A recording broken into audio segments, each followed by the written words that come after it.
Dominicains au Rwanda. Notre connaissance de Dieu correspond à nos responsabilités dans notre vie. Frères et sœurs, en ce lundi, le 22 février, nous célébrons la fête de la chair de Saint-Pierre. Cette fête exalte le choix de Saint-Pierre par Jésus comme responsable des autres disciples. Jésus ne le choisit pas au hasard. C'est la connaissance de Saint-Pierre qui lui a révélé son potentiel de le représenter valablement sur cette terre. Pourtant, Saint-Pierre est ce disciple qui, malgré son courage et sa volonté d'être tout près de Jésus jusqu'à la mort, va le renier.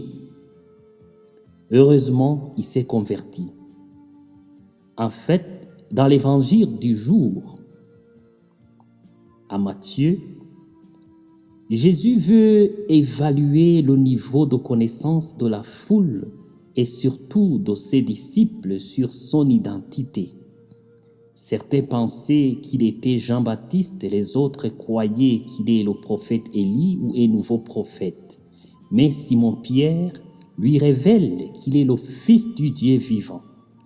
Une telle vérité à cette époque était inconcevable. Seul l'Esprit Saint pouvait la révéler à une personne spéciale.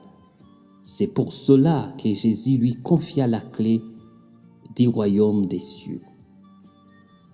Ce choix de Jésus nous révèle aujourd'hui que le niveau de connaissance de Dieu et de son Fils Jésus est le fondement de notre responsabilité dans notre mission chrétienne.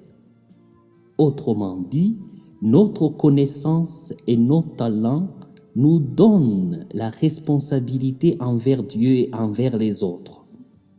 Plus notre connaissance est grande, plus notre responsabilité est imposante.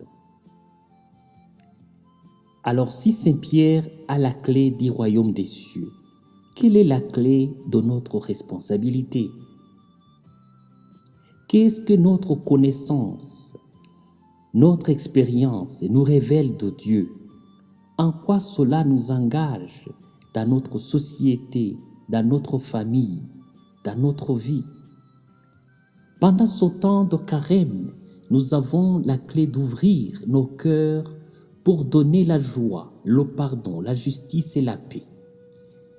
Nous pouvons aussi ouvrir la porte du partage avec les démunis et trouver plus de temps à parler avec Dieu dans nos prières. Que Dieu nous aide à découvrir nos clés dans la vie de nos sociétés, de nos familles et de notre Église, maintenant et pour les siècles des siècles.